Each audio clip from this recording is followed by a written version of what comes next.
Bom, boa noite a todos.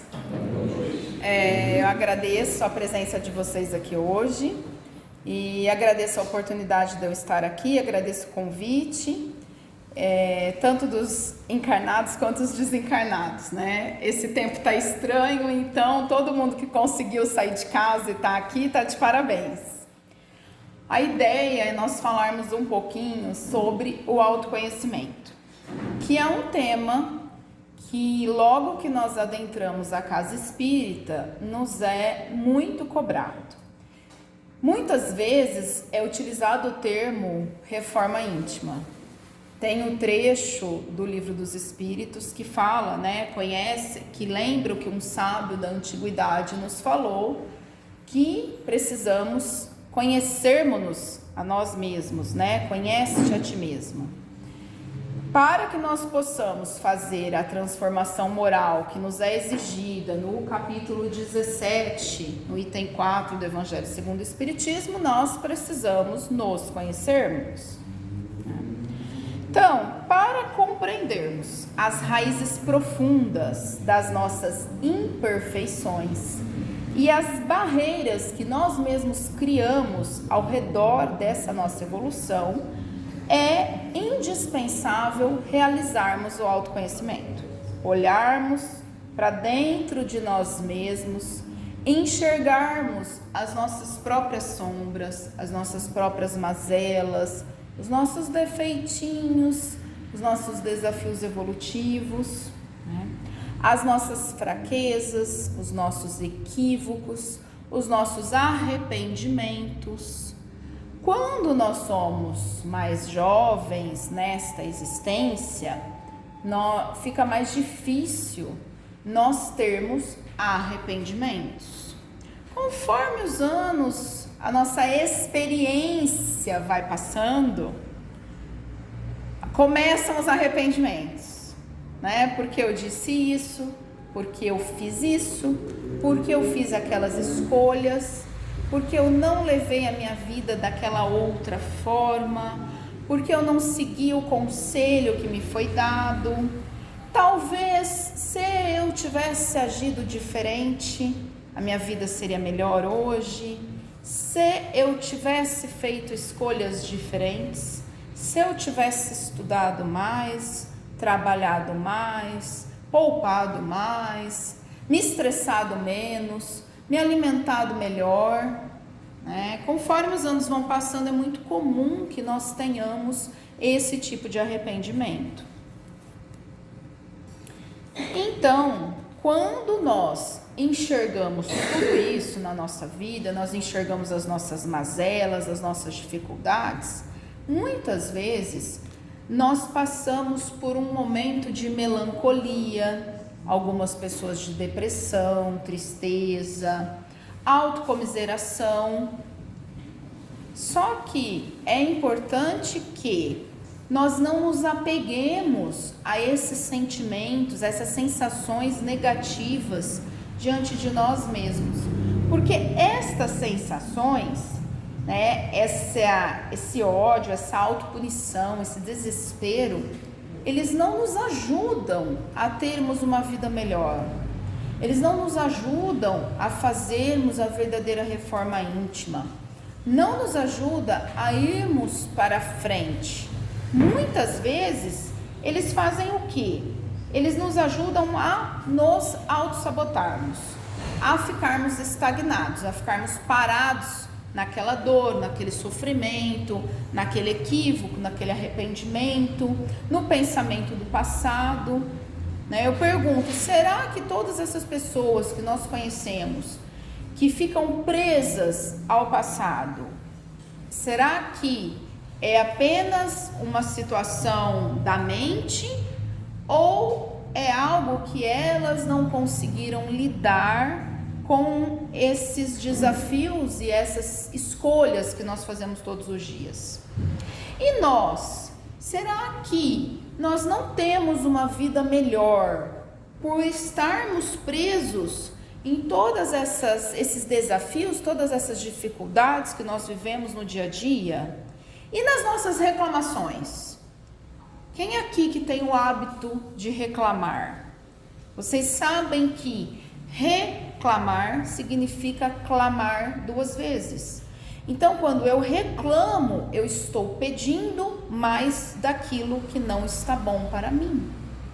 Se eu estou pedindo mais do que não está bom, eu estou me afundando cada vez mais no lamaçal, qualquer um que seja. Seja uma situação de relacionamento, seja de trabalho, seja de convivência social, seja problema com os filhos, com o marido, financeiro, né? E por aí vai. No Evangelho, quando nós entendemos essas nossas mazelas, essas nossas sombras, né? Nós percebemos que ainda não somos perfeitos. Apesar de ter o convite no capítulo 17, sede perfeitos. Convite ou ordem, porque está no imperativo, né? Está nos dando uma ordem, sede perfeitos. Então, nós temos uma obrigação de nos melhorarmos, de evoluirmos. Então, temos que alcançar essa perfeição? Sim. Sim, nós estamos aqui para aprendermos a nos melhorarmos, para aprendermos, para evoluirmos. Mas nós vamos alcançar essa perfeição da noite para o dia? Não. Não. Talvez fosse possível fazer essa reforma íntima, então assim, talvez fosse possível, né?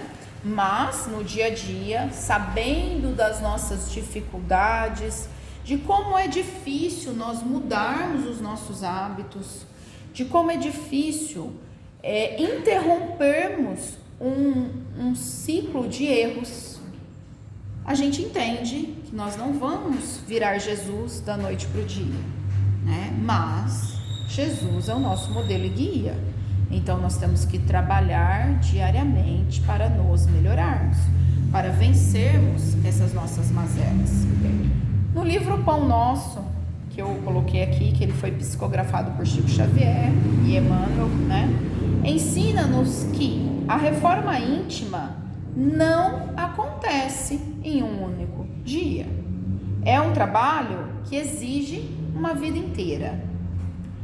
E não só uma encarnação inteira, mas exige uma vida inteira. Lembrando que nós, espíritas, acreditamos que a nossa vida é eterna e repleta de reencarnações. Então, não é um trabalho que é feito passe de mágica. Só que exige de nós paciência para com as nossas próprias falhas. Exige de nós persistência no bem. Exige de nós coragem para nós olharmos para essas nossas imperfeições sem desânimo. E aí é muito comum nós ouvirmos que a depressão é o mal do século, que o sofrimento, que a dor humana, seja ele com o nome que tiver. Se eu não me engano, no livro dos médiuns e até no Evangelho fala sobre a questão da melancolia que nós sentimos quando estamos encarnados, pelo fato de que sentimos essa falta desse acolhimento da casa do Pai, né? Então é muito comum termos momentos de melancolia, termos momentos de tristeza, termos momentos de desânimo, mas nós não podemos pautar a nossa vida em cima disso e não podemos nos deixar esmorecer. Então, vamos guardar esta palavra, coragem. É uma palavra que nos últimos anos ela quase caiu em desuso. As pessoas não entendem mais o conceito da virtude coragem. Cabe a nós trabalharmos essa coragem dentro de cada um de nós e tentarmos ensinar essa coragem aos nossos filhos, aos nossos netos, às pessoas com as quais nós convivemos. Tem inclusive um capítulo do Evangelho, um trecho que fala, um trecho que fala sobre a coragem da fé. Olhando para dentro de nós, então, realizando esse trabalho de autoconhecimento, com essa lucidez, sem a autopunição, porque a autopunição não nos leva a lugar nenhum. Já foi o tempo em que se achava adequado a autoflagelação, né? Lá nos meados da Idade Média, quando as pessoas se batiam e diziam que aquilo estava fazendo com que a pessoa alcançasse o reino dos céus. Hoje a gente entende que esse nosso corpo aqui é um empréstimo para que nós possamos desenvolver as lições, as aprendizagens que nós temos que desenvolver. Então nós temos que cuidar desse corpo aqui. Então nós não podemos nos autoflagelar. Se não podemos machucar esse corpo, nós não podemos machucar a nossa mente. Então, ficarmos remoendo os nossos equívocos, as nossas falhas, é uma autopunição que não é adequada. Então, o Espiritismo nos traz um alerta sobre as verdadeiras chagas da humanidade. Isso também está no Evangelho, isso também está no Livro dos Espíritos. Quais são essas? O orgulho e o egoísmo. O orgulho e o egoísmo são as duas fontes de todos os males que afligem a humanidade. Destruir o orgulho e o egoísmo e a face da terra mudará, as feridas sociais sararão e o reino do bem sucederá ao reino do mal. Isso está no Evangelho, no capítulo 11, item 11. Mas também está no Livro dos Espíritos, explicando sobre o orgulho e o egoísmo. Bom, falando em orgulho e egoísmo, acho que todo mundo aqui é da época que tinha aquela propaganda, aquele comercial de televisão, que falava: Tostines é fresquinho porque vende mais ou vende mais porque é fresquinho? Muito bem, orgulho e egoísmo, afinal de contas, quem deu origem a quem? Né? Qual desses males, de qual deles, qual surgiu, qual derivou? Os dois são sinônimos, não são? Tem gente que acha que é importante ter orgulho, né? Que orgulho é sinônimo de amor próprio, que orgulho é sinônimo de empenho pessoal, que orgulho é sinônimo de não folgar em cima do outro, né? Que orgulho é sinônimo de postura, posicionamento, né? Quando nós estudamos o orgulho e o egoísmo no Evangelho, nós vemos que não é bem assim. E olha a ordem que nós temos aqui: destruir o orgulho e o egoísmo dentro de cada um de nós. É mais um imperativo, é mais uma ordem que nos é dada, que nós temos que matar esse nosso orgulho, que nós temos que trabalhar a virtude da humildade, que seria o oposto a esse orgulho. Então, esse orgulho do qual nós falamos, não é o orgulho que você diz assim: nossa, olha que trabalho bem feito que você fez, eu estou orgulhosa de você. Não, não é esse tipo de orgulho que nós estamos falando, né?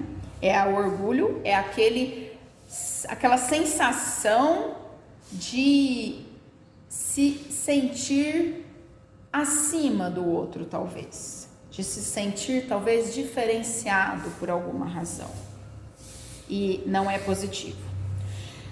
Quando nós falamos em feridas e chagas sociais, eu vou fazer comentar aqui algo que eu vivi há cerca de 2 anos na minha cidade. Eu acompanhei 2 candidatos na campanha política e com isso nós andamos a cidade inteira. E visitando todos os bairros, nós percebemos que a cidade tinha que ter o nome da cidade da falta, porque no fim falta tudo, né? Então faltava escolas, faltava UBS, né? Unidades de saúde, faltava asfalto de qualidade, tinha lugar que faltava água encanada, tinha lugar que não tinha saneamento básico e etc. Então, o certo seria a cidade mudar de nome, virar a cidade da falta, né? Por que que eu lembro desse ponto de ausência de políticas públicas de qualidade? Porque está intimamente relacionado com essas chagas sociais, essas feridas sociais, e está intimamente relacionado com o orgulho. Porque de onde é que vem essa ausência de você desenvolver políticas públicas de qualidade? Vem de onde que nasce essa negligência com o bem-estar do próximo? Nasce da mesma fonte de todos os males, do orgulho e do egoísmo, né? Não são apenas meros problemas técnicos ou orçamentários. Nasce também da manifestação do egoísmo não só de quem governa uma cidade, mas de quem não se preocupa com o outro. Porque muitas vezes nós olhamos para o nosso próprio umbigo e se a nossa vida está andando bem, a gente pensa que se dane o resto do mundo, né? Que se cada um por si. Só que em todo setor, em todo trabalho, em toda atividade, nós temos que lembrar também da existência do próximo. E tudo que nós fazemos, nós temos que desenvolver o melhor possível, não só para nós, mas para o outro. E muitas vezes nós falhamos nisso, não damos a devida importância. Vou dar um exemplo simples que hoje pode ser visto muito. Um funcionário de uma empresa que durante o horário de trabalho passa um tempo razoável nas redes sociais. Às vezes a pessoa pensa assim: eu não estou fazendo nada de errado, porque o meu trabalho está em dia. Só que será que você está sendo pago para ficar nas redes sociais?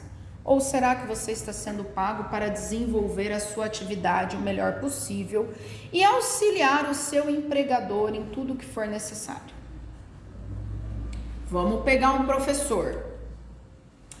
Todos nós temos em mente e muito bem combinados, vamos dizer assim, né? Eu duvido que tenha alguém que pense diferente, que a profissão de professor, ela é subvalorizada e, consequentemente, os professores não ganham o salário digno da função. Muito bem, todos nós concordamos nisso. Só que muitos professores às vezes vão dizer assim: como eu não estou ganhando o suficiente, eu não vou me esforçar o suficiente, eu não vou fazer por donde, eu não vou me doar tudo que eu poderia me doar ali. Eu vou dar uma aula meia boca. Os alunos não têm interesse em aprender mesmo, então eu vou dar uma aula meia boca. Eu tinha um amigo que ele tinha uma frase, eu ainda tenho meu amigo, mas ele está no plano espiritual agora, né? Ele dizia assim, que se você chegasse na sala de aula toda semana e repetisse o mesmo conteúdo, o aluno entendia aquilo como se fosse uma aula nova. E eu vivi isso na pele em algumas turmas que eu dei aula de idiomas, e realmente era assim, né? Se você chegasse na próxima aula e você repetisse a sua mesma aula anterior, era como se fosse novidade, porque o aluno não tinha o interesse de estudar o que você tinha trabalhado na aula anterior. Agora, imagina se um professor adota essa postura de não avançar o conteúdo que ele deveria avançar, porque o aluno não está fazendo a parte dele. Ele está sendo ético, probo, está trabalhando pela sua evolução moral, ele está trabalhando para o ser perfeito. Vamos supor um médico que vira e fala assim: eu trabalho na área pública e o meu salário não condiz com tudo que eu estudei e tudo que eu aprendi e tudo que eu me esforcei. E as pessoas não seguem as minhas prescrições. As pessoas não fazem o que eu oriento. As pessoas não estão nem aí para as próprias saúdes. As pessoas têm diversos vícios, não se alimentam corretamente, não fazem atividade física, não trabalham a mente. Então eu vou prestar um serviço meia boca. Eu vou fazer de conta que eu clinico. Eu vou fazer de conta que eu me importo com a pessoa que está aqui. Eu vou prescrever um remedinho qualquer. E a pessoa vai sair daqui feliz que ela saiu com uma receita e tá tudo certo. Suponhamos que exista algum profissional que pense dessa forma. Todas essas situações que eu estou citando são hipotéticas e não acontecem na vida real, tá? São meras ideias da minha cabeça. Nós não vemos profissionais agindo assim nunca nesse país, tá? Então, suponhamos que, hipoteticamente, algum profissional resolva agir assim. Ele estaria agindo de acordo com a evolução moral que nós temos que trabalhar? Ele estaria sendo probo com o próximo? Ele estaria enxergando as necessidades do coletivo? Ou estaria trabalhando em cima do orgulho e do egoísmo próprio? Isso cabe em tudo. Desde a pessoa que vai consertar o asfalto, né, desde o farmacêutico, do coletor de lixo, e por aí vai, sociedade inteira. Então, as nossas mazelas morais íntimas convertem-se nessas dolorosas feridas sociais na vida real. Bom, a nossa sombra, as nossas imperfeições que nós insistimos em ignorar por falta do quê? Do autoconhecimento, elas manifestam-se por meio desse orgulho. E esse orgulho é esse mecanismo sutil que nos faz acreditar que somos autossuficientes. É outro ponto. Muitas vezes nós adotamos uma postura de achar que nós não precisamos de ninguém, ou de querer não precisar de ninguém. Hoje em dia está em moda, nós temos uma palavra bonita para falar sobre isso, é o empoderamento, né? Então, as pessoas são ensinadas a serem empoderadas e não precisarem de ninguém. É possível nós vivermos em uma sociedade sem precisarmos de ninguém? É possível sermos tão autossuficientes assim que não precisamos de ninguém a vida inteira? Bom, e aí o que acontece? Muitas vezes essa sensação faz com que nós nos afastemos do convívio social, do convívio familiar, por exemplo, numa comunidade, ou até de termos um relacionamento na vida, né? Nós vamos nos afastando das pessoas, ou porque nós não podemos nos misturar, ou porque nós somos diferentes, ou porque nós estamos acima dos outros, então nós vamos nos afastando. Outras vezes, nós fazemos o contrário. Nós hipervalorizamos as nossas sombras, as nossas dificuldades, os nossos defeitos, as nossas mazelas, e aí nós temos o quê? Um perfeccionismo exagerado. Deixamos de conviver porque nós nos sentimos inferiores aos outros.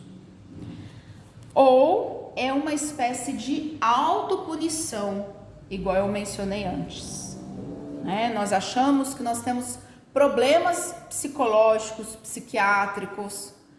Hoje em dia, com todas as siglas que estão sendo distribuídas para todo mundo, né?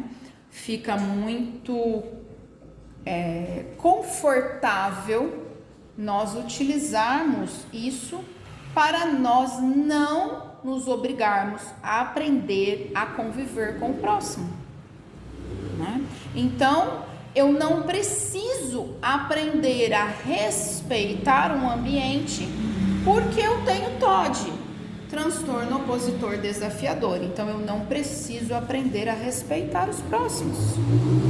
Eu não preciso aprender a respeitar os momentos em que eu devo silenciar porque eu tenho TDAH, transtorno de déficit de atenção e hiperatividade.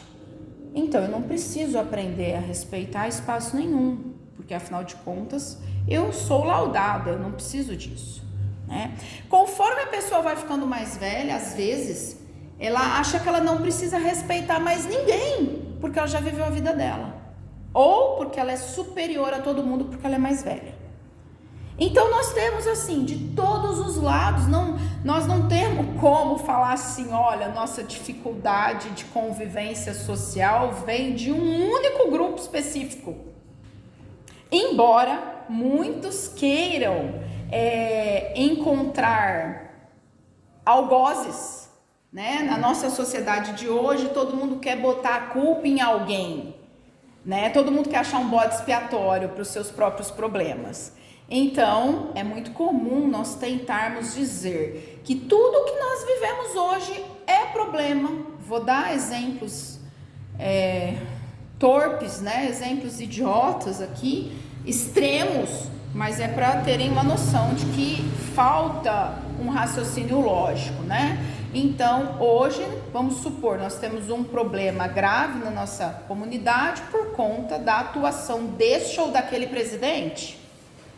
Nós temos um problema grave de convivência social por conta que escolhemos votar no lado A ou B. Nós temos um problema grave de convivência social por escolhermos tomar ou não determinado medicamento experimental. Nós temos um problema grave de convivência social porque escolhemos torcer para o time A ou B.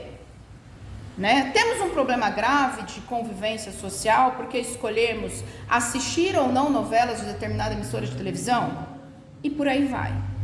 Será que todos esses fatores são os que causam os nossos distúrbios sociais? Ou será que somos nós que não sabemos lidar com o outro? Ou será que somos nós que queremos impor os nossos pensamentos ao outro? Será que todos nós, para convivermos em harmonia, precisamos pensar igual? Ou nós temos que aprender a respeitar os pensamentos dos outros que sejam diferentes dos nossos? Quando eu fiz, né, escola base, assim, ensino fundamental, ensino médio, etc., eu aprendi que nós tínhamos que ouvir o outro e tínhamos que ter argumentos, tínhamos que aprender a nos posicionarmos, expondo as nossas opiniões de forma respeitosa, argumentando e tudo mais. Hoje em dia é muito comum nós vermos na internet, a pessoa não concorda com a outra e imediatamente ela utiliza um adjetivo para nomear, para dar uma qualidade, para qualificar a opinião do outro, mas não se qualifica a opinião, se qualifica o outro. Então, se a pessoa pensa da forma A ou B, ela vai ser qualificada com algum adjetivo, normalmente negativo, né? E o que isso faz? Isso cria o quê? Uma situação de desrespeito e cria uma situação de eu achar que o outro é obrigado a pensar da mesma forma que eu. É muito comum a pessoa dizer assim, olha, outra coisa que acontece, a pessoa joga, ela vomita a opinião dela e aí ela diz assim, mas eu não vou brigar com você, eu sei que você pensa diferente, mas eu não vou brigar com você. E se você tentar expor alguma coisa que você pensa ou tentar corrigir o que a pessoa te acusou de pensar dessa ou daquela maneira, a pessoa imediatamente diz que você está sendo intransigente, que você não está ouvindo, não está deixando a pessoa falar, né? Você não está sendo amigo, ou seja, é só um lado que pode ter opinião, o outro é obrigado a ouvir em silêncio, porque senão está sendo inadequado de uma forma ou de outra. Quando é que somos nós que fazemos isso com o outro? Porque é muito comum nós enxergarmos o outro agindo errado. E nós conseguimos enxergar quando somos nós que fazemos, desrespeitamos o outro. Quando somos nós que não deixamos o outro expor a opinião dele, o pensamento dele, por mais absurdo que seja, né? Eu gosto muitas vezes, eu sou irônica e sarcástica, porque às vezes eu vejo algumas coisas que eu acho que são tão absurdas, e aí eu quero dizer que aquilo é absurdo, só que você sabe que você vai ferir as pessoas, ou você vai chocar as pessoas, ou as pessoas vão ficar tão fora da caixinha, e aí eu acabo sendo irônica e sarcástica e repito o absurdo como se fosse verdade, né? Dizendo, porque isso acontece dessa forma. Mas você vê, esse meu posicionamento também é fruto do meu orgulho. Porque querendo ou não, quando eu adoto essa postura de ironia e sarcasmo, o que eu estou dizendo com a minha postura? Que eu acho que eu estou certa e o outro está errado. Então também é fruto do meu orgulho. E tá certo isso? A gente não vai dizer se está certo ou errado o comportamento de todo mundo, mas como eu estou falando de mim, eu posso falar. Então tá certo essa escolha de posicionamento? Não, porque a gente tem que aprender a lidar com o outro, a conviver com o outro, porque a gente não está aqui à toa. Seria muito bom se tivesse uma forma de nós fazermos essa evolução da noite para o dia e irmos de volta para a capela, ou irmos lá sentarmos do lado de Jesus. Ai, que bênção, agora todos nós somos evoluídos a esse ponto. Seria muito bom se fosse assim, né? Mas não é assim que funciona. Então nós temos que aprender a conviver com os outros, a respeitar um ao outro. E aí o nosso círculo mais próximo é justamente o laboratório da nossa alma. No livro que eu pus aqui, o Desafio Chamado Família, do Joamar Zanolini Nazaré, ele fala o seguinte, que essa convivência familiar é um forno preparatório para a nossa evolução. Olha que interessante, o que esse forno vai fazer conosco? Ele vai cozinhar a nossa alma, ele vai assar as nossas mazelas, ele vai lapidar a nossa estrutura para que nós possamos fazer a verdadeira reforma íntima da nossa evolução. E quantos de nós nos afastamos desse convívio familiar porque nós não queremos ter que aprender a lidar com aquelas pessoas que nos trazem às vezes um ranço, que nos cutucam, que nos alfinetam ou que nos trazem algum dissabor. No livro Mereça Ser Feliz, de Hermance Dufour e Vanderlei de Oliveira, tem uma reflexão bem profunda sobre como nós desperdiçamos as oportunidades de aprendizado que nós temos aqui na Terra. E aí eles falam que nós temos 3 grandes escolas para essa evolução. A primeira é a família. Então veja, Chico Xavier dizia, nós não nascemos na família errada.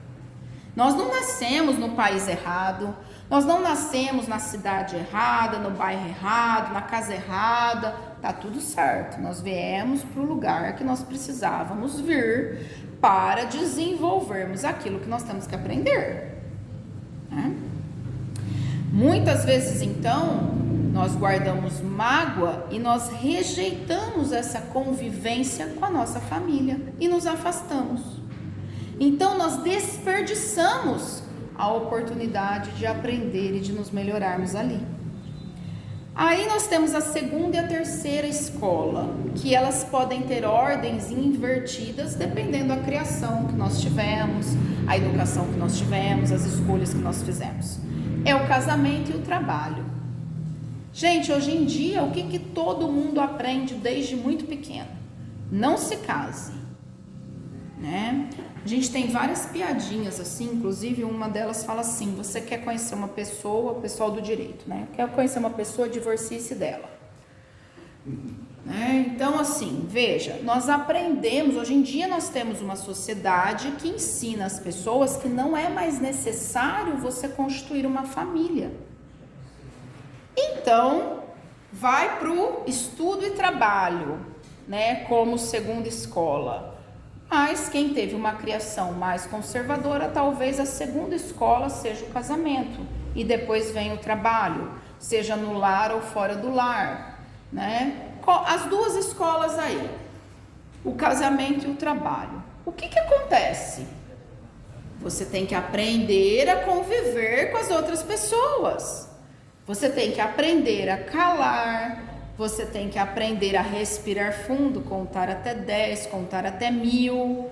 Você tem que aprender a conversar de outra forma com as pessoas, seja o marido, a esposa, os filhos, o sogro, a sogra, os agregados em geral, ou os afins, ou seja, o ambiente de trabalho. Né? Você não pode se comportar nesses dois ambientes da mesma forma. E você não pode se comportar ali da mesma forma que você se comportava na sua família original. Então são 3 escolas aí que muitas vezes nós desperdiçamos. Nas primeiras dificuldades nós abandonamos o emprego, o casamento, né? Não tentamos aprender a conviver, não tentamos aprender a lidar com os desafios do relacionamento, com os hábitos alheios, e nós chutamos o balde. E aí o que demonstra de nós, dessa nossa sociedade de hoje? Que diante de qualquer contrariedade, a pessoa recusa o aprendizado e faz o que? Normalmente se isola. Porque estamos aprendendo nos últimos anos, décadas, não sei, que é legal vivermos sozinhos, fazermos tudo sozinho. Inclusive até a estrutura arquitetônica das casas tem sido feita para que a pessoa viva sozinha. Né? As casas são cada vez menores, apartamentos cada vez menores, para que a pessoa vá lá só para dormir e que viva sozinha. Né? Então, antigamente, tudo era grande porque a família era grande. Então, você não perdia membro da família. Todo mundo tinha aquela estrutura como se fosse a máfia. Você agrega os novos membros, os afins, você não perde ninguém. Então tinha o patriarca, a matriarca, vinham os filhos, vinham os maridos respectivos, passavam a morar todo mundo junto, e tinha os netos e etc. Né? E as pessoas, querendo ou não, elas eram obrigadas a desenvolver respeito, harmonia, né? Eram obrigadas a desenvolver educação. Nossa, gente, olha que lindo, eles adoraram tudo que eu tô falando aqui, veio pra mim isso, você viu que chique? Então,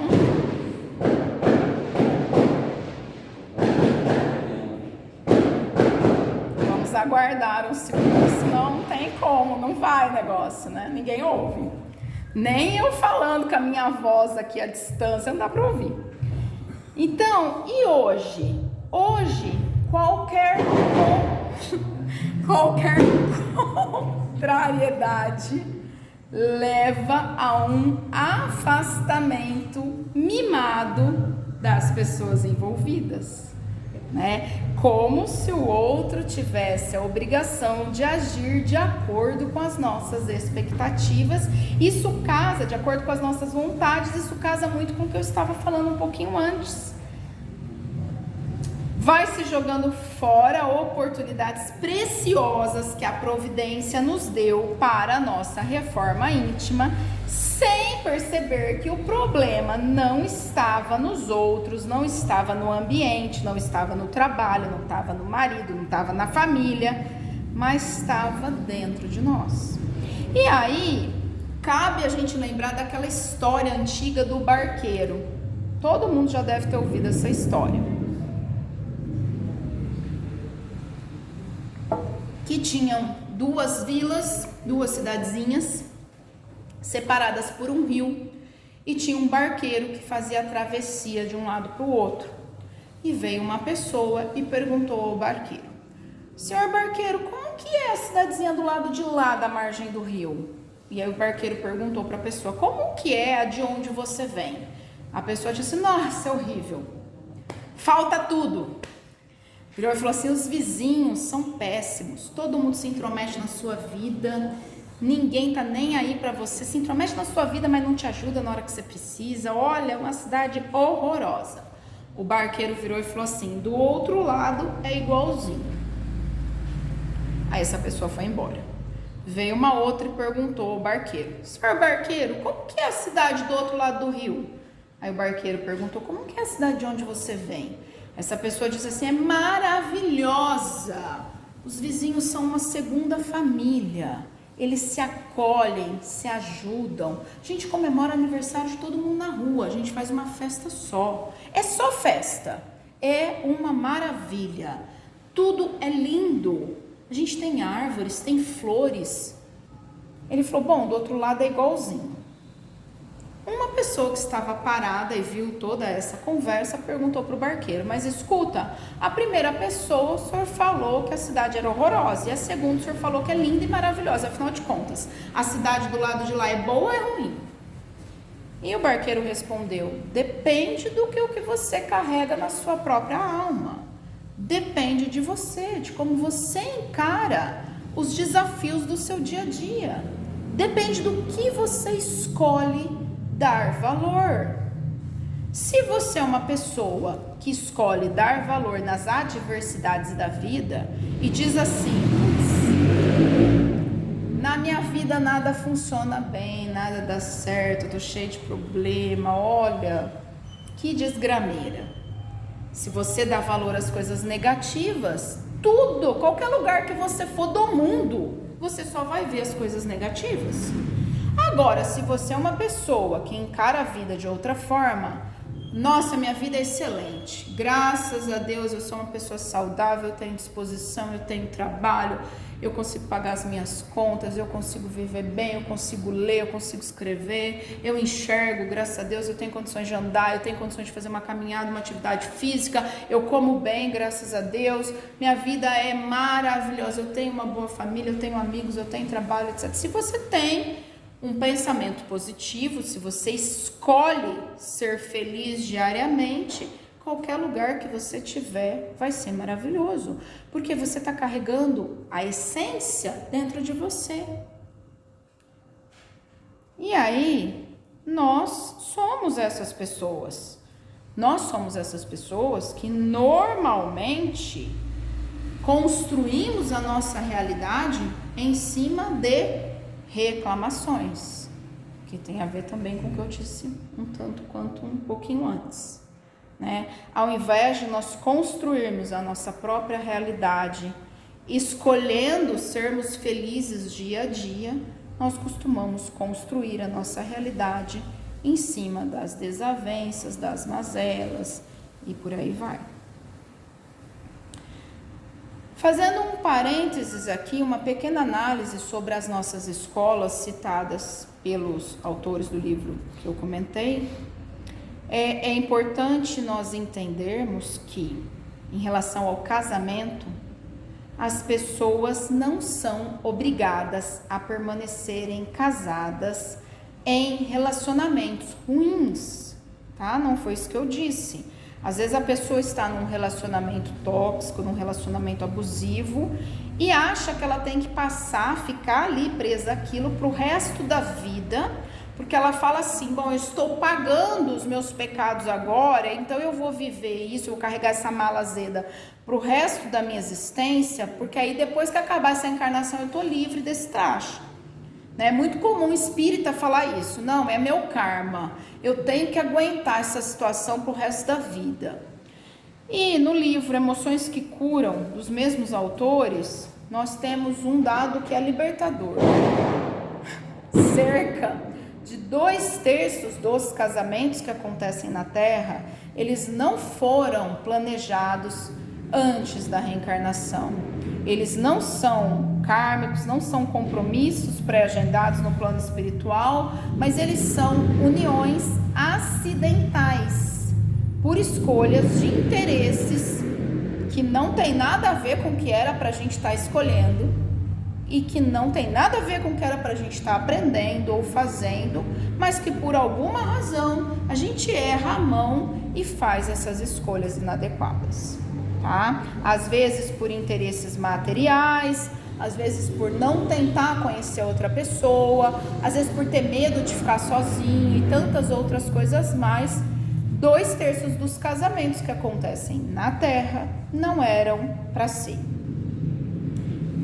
Bom, só que não podemos dizer que temos que aceitar o desrespeito para evoluirmos. Não é assim que funciona, tá? Então, temos que aprender a lição moral de evoluir com maturidade e não usar o outro como desculpa para nós não evoluirmos, não crescermos. E aí nós temos um outro ponto, que é isolarmos-nos sob o pretexto de autopreservação.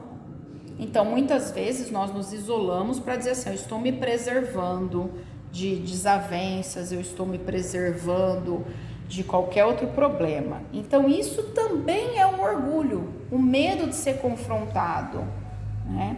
Então, veja, o nosso afastamento das pessoas é uma necessidade real de proteção ou é o nosso orgulho ferido que não aceita conviver com o diferente?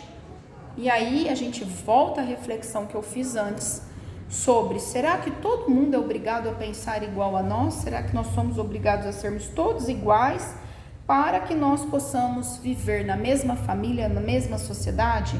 Lembrando da frase de Nelson Rodrigues que diz que toda unanimidade é burra, né? Se todo mundo for igual, se todo mundo só gostar do branco ou do preto ou do azul, né? Como é que nós vamos crescer? Como é que nós vamos ter o confronto saudável que nos leva à reflexão, que nos leva à aprendizagem, que nos leva a pensar e ser, né? E que nos faz trabalhar para a nossa transformação moral e para chegarmos no ser de perfeitos. Não tem jeito. E aí é importante nós lembrarmos que a nossa própria Constituição Federal garante a nossa liberdade de expressão, de manifestação, de opinião, de pensamento, de crença, de consciência. E vou lembrar também de uma frase de Voltaire que diz: eu posso não concordar em nada com o que você diz, mas eu vou defender até o último instante a sua liberdade de dizer o que você pensa. Então, está faltando em nós um pouco disso, né? Nós temos que trabalhar por essa liberdade, porque isso é crescimento. E às vezes a pessoa dizer o mais absurdo que possa ser faz parte do desenvolvimento dela, do crescimento dela. Então nós temos que entender isso. Faz parte dessa reforma íntima. Bom, vamos ver. Já falei sobre. Às vezes também nós nos alteramos no nosso orgulho, nos irritamos com os pensamentos do outro por falta de caridade, porque nós não temos a caridade necessária para com o outro nesse momento de aprendizagem, esse momento de desenvolvimento do outro, esse momento que o outro precisa passar. Então, ou será que na verdade nós não queremos encarar quem nós somos de verdade? Tem uma reflexão, eu não sou psicóloga, tá? Mas tem uma reflexão da psicologia que diz que às vezes nós nos irritamos com o comportamento do outro porque nós enxergamos no outro algo que nós temos dentro de nós, que é aquela teoria do espelho. Então nós temos que pensar se às vezes a gente não tem um pouco daquilo. Nós temos que fazer esse tipo de reflexão, tá? Não é passar pano para o que está errado, não é isso que eu estou falando aqui. Mas essa capacidade de nós nos questionarmos para que nós possamos crescer, evoluir e nos modificarmos. Então, eu tiro a seguinte reflexão: os verdadeiros líderes da própria vida sabem que a sua força não se mede pelo afastamento do desconforto, mas pela capacidade de acolher as diferenças, de liderar pelo exemplo, dentro de casa, no trabalho e na comunidade, né? Quando desenvolvemos essa liderança real, nós não fugimos da convivência, nós não guardamos ressentimento. Victor Hugo dizia, né, que guardar ressentimento é você tomar veneno e esperar que o outro morra. Então faz sentido a gente guardar ressentimento ou rancor? Tá fazendo mal só para nós, para o outro não, né? Então veja, nós temos que integrar a nossa família, o nosso círculo social nessa nossa caminhada. E isso é fundamental para o nosso amadurecimento, para a nossa contribuição para o mundo. E a gente tem que lembrar que a nossa encarnação é um recurso preciosíssimo com prazo de validade. Dizem aí que estão desenvolvendo uma série de curas e tudo mais, e que talvez a gente até tenha uma longevidade melhor ou maior nos próximos tempos, mas por enquanto a gente tem prazo de validade, a gente expira, igual alimento, igual remédio, igual tudo mais. E aí o tempo é o bem mais valioso que nós temos, para que nós possamos fazer essa evolução.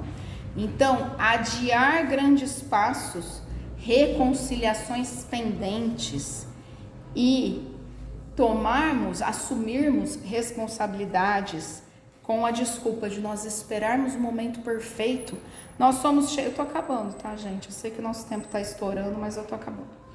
Eu sei que nós somos cheios de deixar, por exemplo, a dieta para segunda-feira, ou de começarmos a academia no próximo mês, a caminhada no dia 1º de janeiro do próximo ano. Então veja, quaisquer mudanças nas nossas vidas, a gente às vezes fica adiando, a gente empurra com a barriga o máximo que nós pudermos. Só que essa paralisia, essa acomodação é uma escolha de estagnação.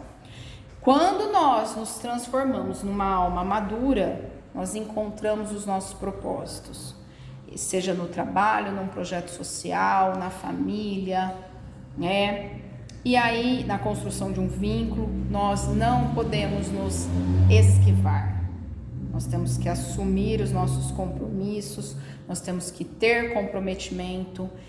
E isso fere um pouco mais da nossa sociedade que está aí hoje, porque a maioria das pessoas, ou grande parte das pessoas hoje em dia, não possui esse comprometimento com a vida, com o outro, com o trabalho, com a família, com a casa religiosa, com a religião e por aí vai. Então nós temos que fazer diferente para que nós possamos ser esses líderes que damos o exemplo e caminhamos junto, acolhemos e trabalhamos todos nessa melhoria, sem ficarmos esperando, por exemplo, nós ganharmos na Mega Sena para fazer uma vida melhor. Eu espero que todos nós possamos encontrar aqui nessa casa aquilo que nós viemos buscar e que nós possamos todos sairmos daqui com a disposição de trabalharmos esse autoconhecimento, essa nossa reforma íntima, essa nossa transformação moral, que é um dos pilares, é uma das coisas principais que o Espiritismo nos impulsiona, e que todos nós recebamos a paz do Divino Amigo Jesus, e que assim seja. Obrigada.